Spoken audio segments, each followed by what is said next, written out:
Todo comienza aquí. En Vivero Citrus sembramos, trasplantamos, injertamos, rustificamos y entregamos plantas que producirán una excelente cosecha. Vivero Citrus, el vivero limonero más grande del mundo, récord Guinness Mundial.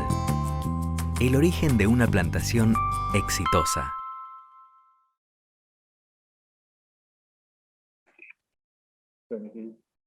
Soy la ingeniera Gabriela Fogliata de la sección Fitopatología de la Estación Experimental. Y bueno, lo que queremos mostrarles hoy es conceptos y algunos ensayos referidos a lo que es el manejo de las enfermedades post cosecha en limón. Bueno, las enfermedades que vamos a ver, sabemos que son numerosas las enfermedades, vamos a tomar las principales, que son los mohos causados por penicillium, el manejo también de sour rot, y algunos conceptos sobre el manejo de podredumbre peduncular y de brown rot. Y también hemos incluido acá unos tratamientos de empaque que son dirigidos a enfermedades cuarentenarias, si bien estas no son enfermedades post cosecha, pero se realizan ciertos tratamientos en la etapa de post cosecha con el fin de la inocuidad. Siempre vamos a partir de lo que es digamos, el triángulo de la enfermedad, es donde vamos a tener en cuenta lo que es la presencia del patógeno, que sabemos que está en el suelo, rama seca, frutos infectados, frutos infestados, también superficie de contacto del fruto y ambiente. Siempre sabemos que para las enfermedades post cosecha, también, digamos, no solo basta la presencia del inóculo, la presencia del patógeno, sino también que el fruto esté susceptible. Todos sabemos que el fruto susceptible a las podredumbres es aquel fruto que está dañado o debilitado, y también el fruto sobremaduro. Esto en términos generales. Y lo que es muy importante para que se concrete ese triángulo de la enfermedad son las condiciones predisponentes, donde acá tenemos dos puntos clave, que uno es la condición ambiental al momento de la cosecha, es muy desfavorable la cosecha en alta humedad, y también las condiciones posteriores de almacenamiento, donde tenemos la temperatura, la humedad y sobre todo también el tiempo de almacenamiento. Bueno, para ver los conceptos de manejo, primero vamos a ver juntos lo que son las enfermedades, los mohos y Geotrichum. ¿Por qué los tomamos juntos a estas dos enfermedades? Que además del inóculo que ya hemos visto dónde está en el campo, nos interesa saber cuál es la fuente de inóculo de esa enfermedad dentro del empaque. O sea, cómo ingresa este patógeno al empaque. Y estas dos enfermedades, sour rot y los mohos, ingresan de la misma forma, en frutos que llamamos infestados. ¿Qué quiere decir esto? Que son frutos que tienen en la superficie, tienen las esporas. Son frutos que están sanos, pero que acarrean esas esporas y así se introduce al empaque. Acá lo que hicimos es analizar distintas muestras, justamente para ver eso, qué porcentaje de las muestras analizadas entraban al empaque con los distintos patógenos. En la gráfica de moho verde, bueno, nosotros representamos con las barras los porcentajes de muestra. Todo lo que está en verde significa que tenía 0 de patógenos, es decir, son muestras que entran limpias. Esto está hecho en empaques comerciales y son todas muestras de bin de campo.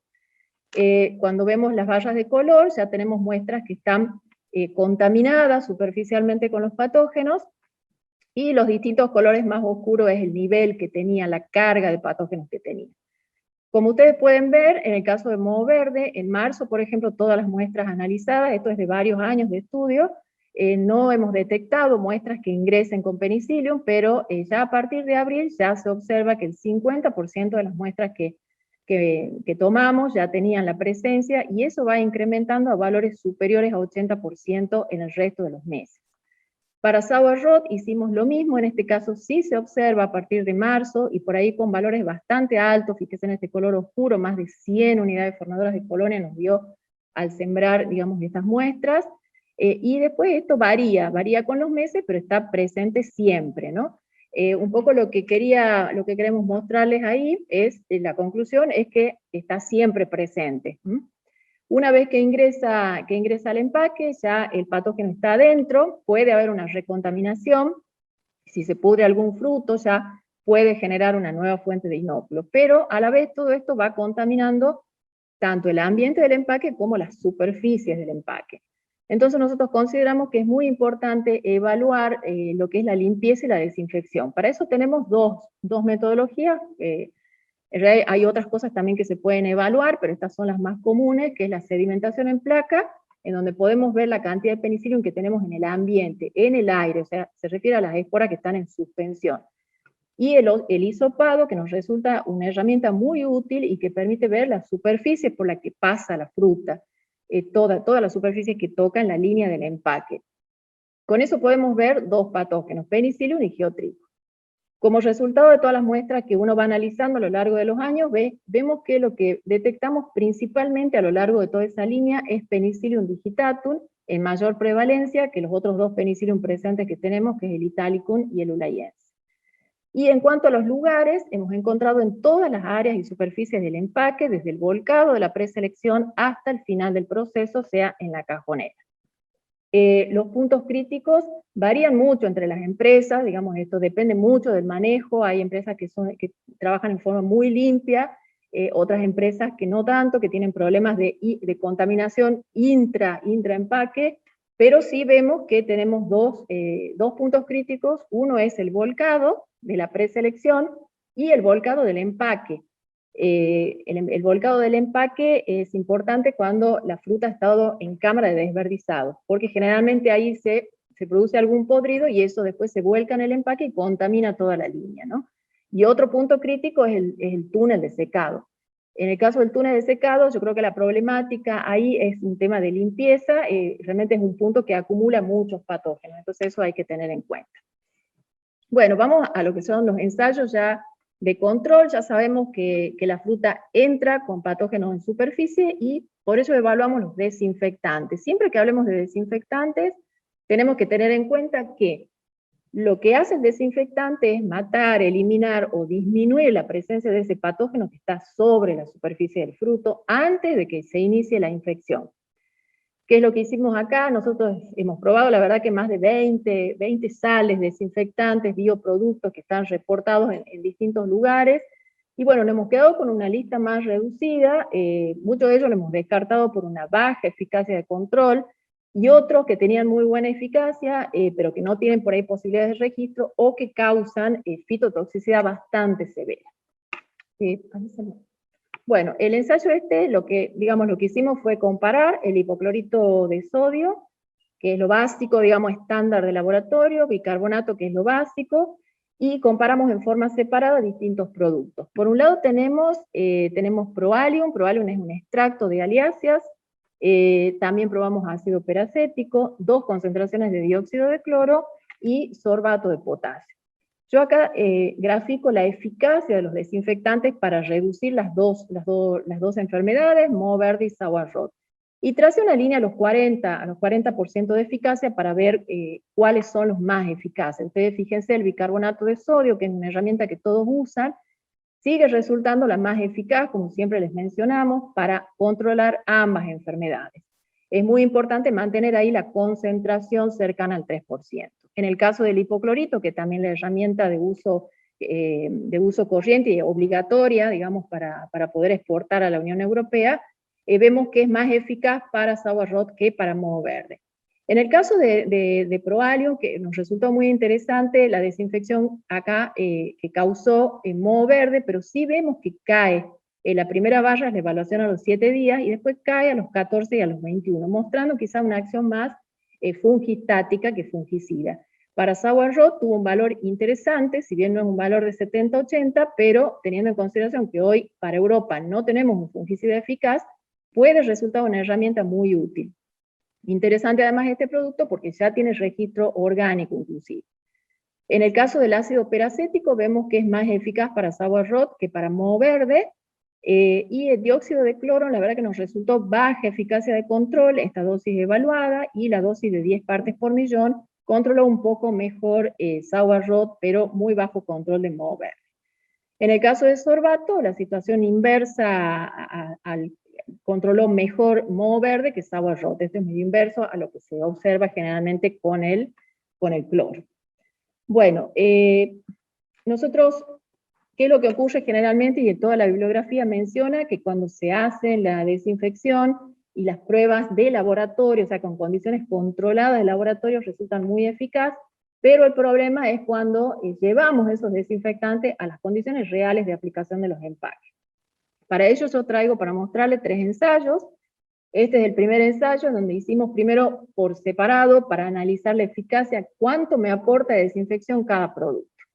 Acá los tratamientos son los mismos, hipoclorito de sodio, bicarbonato, Proalium, que en este caso es por aspersión. Cuando no mencione la forma de aplicar es porque es la inmersión común que se realiza en el empaque, ácido peracético y dióxido de cloro. Y también hicimos tratamientos combinados, donde hubo una inmersión en hipoclorito, luego una aspersión con ozono, y luego la inmersión en bicarbonato. Y el último tratamiento, en donde reemplazamos el hipoclorito por agua, para ver el efecto solo de ozono más bicarbonato. En este caso, la incidencia de podridos que tenía esto ya, perdón, no mencioné esto, los ensayos anteriores, como dije, eran con patogenicidad, o sea, haciendo, digamos, la patogenicidad, la inoculación. En este caso trabajamos con frutas con infección natural de campo. En este caso tuvimos baja infección, 1,6% a los 7 días, después aumentó a 2,5% y después a 4,3%. Toda la pudrición que se presentó fue en moho verde. ¿Qué pasó con la eficacia? Fíjense a los 7, 14 y 21, hipoclorito muestra un valor un poco menor a las pruebas anteriores, bicarbonato lo supera ampliamente, el doble de eficacia que el hipoclorito. En el caso de Proalium, muy buena eficacia obtuvimos a los 7 y 14 días, igual cae a los 21, observando lo mismo que vemos en el laboratorio. Ácido peracético tuvo una eficacia bastante buena, y el dióxido de cloro tuvo una eficacia baja al principio, pero después, bueno, tuvo una eficacia de 38%. Y lo que observamos claramente es que cuando combinamos los distintos desinfectantes, logramos aumentar esos valores de eficacia, valores que, bueno, que realmente son bastante interesantes. Este es otro ensayo realizado en otro empaque, y acá lo que hicimos ya directamente, comparar el estándar, que es el hipoclorito de sodio, seguido de la inmersión en bicarbonato de sodio, con otros 2 tratamientos, a donde este estándar le agregábamos además una aspersión con ácido peracético en un tratamiento y con Proalium en el otro tratamiento. Acá tuvimos una infección mayor que en el ensayo anterior. Fíjense, la incidencia de podridos en el testigo ya fue del 11% y pasó a 27% a los 21 días. ¿Qué observamos con la eficacia? Bueno, el estándar tuvo 66, 71 y 60% de eficacia. Acá vemos que si adicionamos el ácido peracético, logramos unos puntos de mejora, aumenta la eficacia, y ese aumento medio que se mantiene constante hasta los 21 días, o sea, siempre lo supera este estándar. En el caso de Proalium, vemos que lo supera a los 7 días, pero ya después me da valores similares estadísticamente al tratamiento estándar, ¿no? Pero bueno, resulta también, esto siempre tengan en cuenta, que cuando nosotros evaluamos esta fruta, las colocamos en condiciones predisponentes a la enfermedad, o sea, temperatura ambiente y condiciones de alta humedad, justamente para que se expresen los podridos. El tercer ensayo, realizado en otro empaque, acá tenemos también lo mismo, comparar lo que es el tratamiento estándar, la inmersión de uno, posteriormente la inmersión en el otro, y a eso le sumamos sorbato de potasio, que lo agregamos por aspersión, y el ácido peracético por aspersión.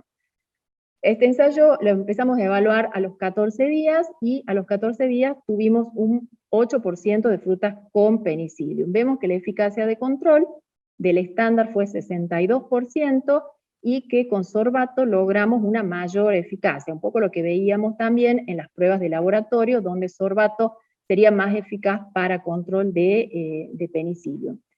Ya a los 21 días se empezaron a manifestar, no solamente moho verde, ya tuvimos en total 33% de frutos podridos, de los cuales la mayoría fue sour rot, 19%, 4%, perdón, no son 4 frutos, 4% de frutos con moho verde, y un 10% de frutos que tenían ambos podridos. La eficacia acá sí se diferenciaron mucho más los tratamientos. Fíjense, el estándar nos dio un 26% de control, la adición de sorbato permitió subir la eficacia del tratamiento a casi 50%, y la de peracético 73%. Esta eficacia alta seguramente está ligado al tipo de patógeno, porque como veíamos en los ensayos de laboratorio, el ácido peracético controla mejor el sour rot que el moho verde. Bueno, algunos de esos productos se pueden utilizar para producir la fruta sin tratamiento, pero después lo que tenemos ya en el proceso normal del empaque, podemos continuar esos tratamientos con la aplicación de los fungicidas. En este caso, bueno, todos sabemos la problemática que tenemos con los fungicidas. Perdón. Tenemos pocos fungicidas para post cosecha, poco desarrollo de fungicidas por parte de los laboratorios dueños de las moléculas, y además restricciones crecientes que todos conocemos de los compradores, restricciones oficiales de los organismos sanitarios de los países a donde enviamos la fruta, sumada a los requerimientos comerciales que tienen además determinadas cadenas. Pero bueno, dentro del esquema de lo que podemos utilizar, tenemos acá los fungicidas para moho verde, podemos utilizar Imasalil, que sigue siendo altamente eficaz para una cepa sensible. El problema es que la mayor parte de las cepas que analizamos tienen resistencia de distintos niveles, entonces esa eficacia alta pasa a media a baja. ¿Cómo controlamos las cepas resistentes? Con el uso de dos productos, puede ser Imasalil pirimetanil, o pirimetanil solo, que ya tenemos un producto registrado acá, o bien con azoxystrobina más fludeoxonil. Y con esto logramos una eficacia alta de control, tanto de las cepas sensibles a Imasalil como de las cepas resistentes. Acá yo pongo los límites máximos de residuos permitidos, siempre recomendamos ir a las fuentes originales, porque estos son límites que muchas veces se van modificando, pero con estos productos no tenemos problema en ninguno de los mercados, ¿no?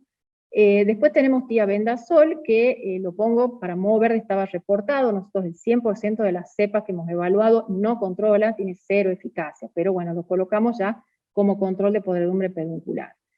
Después, bueno, hablamos del propiconazole. ¿Qué pasa con el propiconazole? Ya sabemos que esta campaña no se puede utilizar a la fruta que va destinada a la Unión Europea. Este propiconazole sí tiene registro en la Argentina, esa es una condición base para usar un fungicida que esté registrado en el país de origen, o sea, registrado en Argentina y además en los países donde mandamos la fruta. Este propiconazole continúa siendo permitido y tiene registro en Estados Unidos, ¿no? Y es el único que tiene una alta eficacia de control de sour rot. Por eso les decía que ahora para Europa nos quedamos sin esa herramienta, ¿no? Lo puse acá, tebuconazole, pero bueno, en esto hay que tener mucho cuidado. Pongo acá el prohibido en Argentina porque es un fungicida bastante viejo, pero que en Argentina no tiene registro para uso en cítrico. O sea, hoy no lo podríamos usar, pero sí lo estamos evaluando para ver si es interesante apoyar o tratar de tramitar con algunas empresas que se los registre. ¿Y por qué los colocamos? Porque vemos que la Unión Europea tiene permitidos residuos. Acá estos son los valores: 5 para limón, mandarín y pomelo, 0,9 para naranja. El inconveniente que tenemos, bueno, en Estados Unidos no está registrado. Entonces, empezamos también con este problema inverso a lo que tenemos con propiconazole. O sea, podríamos hacer un control, pero, digamos, de sour rot con propiconazole para la fruta de Estados Unidos, y con tebuconazole en el caso registrado en Argentina, pero el problema es que se utilizan las mismas líneas, los mismos empaques, y por más que se haga una limpieza, siempre quedan trazas de estos productos, entonces hay que tener cuidado, esto nos limita. También lo incluyo Proalium, que como ustedes vieron lo puse como desinfectante, pero también lo consideramos un fungicida. ¿Por qué? Porque hicimos pruebas de inoculación, en donde ya inoculamos el patógeno, lo dejamos 24 horas que se infecte la fruta, y hacemos los tratamientos. Que está exento, digamos, de controles de límites de residuos, y con esto obtuvimos eficacias medias para las cepas sensibles, las cepas resistentes, de Penicillium, y también lo que resultó muy interesante es que también tiene un cierto control de sour rot. Como les digo, estos medios para nosotros ahora nos sirven mucho porque estamos sin herramienta para el control de esa enfermedad para la Unión Europea. Bueno, no solamente una vez que yo planifico y determino qué fungicidas voy a utilizar, tengo que considerar el tiempo en que hago el tratamiento. ¿Qué hicimos acá? Simplemente para demostrar la importancia del momento en que aplico el fungicida en la preselección. Acá inoculamos fruta con Penicillium y la tratamos. Toda esta fila con Imasalil, esto lo tratamos con azoxystrobina más fludoxonil, toda esta fila con Imasalil más pirimetanil, y la última con tebuconazole. A esta fila que está arriba, le hicimos el tratamiento 18 horas posterior a la inoculación, y ustedes ven que todos los tratamientos tuvieron un buen control de la enfermedad. Este otro grupo de frutas, hicimos el tratamiento, pero 24 horas después de la inoculación, ustedes ven que se va perdiendo ya eficacia. A todo otro grupo de frutas le hicimos el tratamiento 2 días después de haber inoculado la fruta. Fíjense los niveles que tenemos ya de podrido, prácticamente la eficacia de todos los fungicidas decae a un 50% o más todavía. Y en este caso tratamos la fruta recién a las 72 horas posterior a la inoculación. Fíjese el nivel de podridos que tiene, es similar al tratamiento testigo que estaba tratado con agua. Entonces no solamente es definir el fungicida, llegar con la cantidad de residuos correcta, sino también en qué momento lo aplico.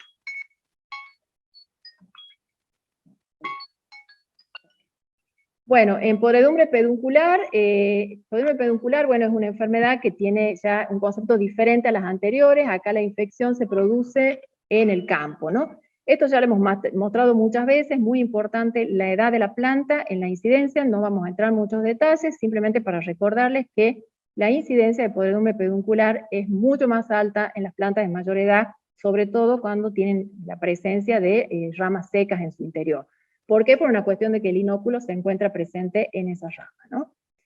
En este caso, en este ensayo que les voy a mostrar acá, esto sí es más nuevo. ¿Esto qué hicimos? En los ensayos que tenemos de campo, que están destinados en realidad al control, en este caso de melanosis, evaluamos si los tratamientos de campo tenían algún efecto en la incidencia de podredumbre peduncular en la post-cosecha.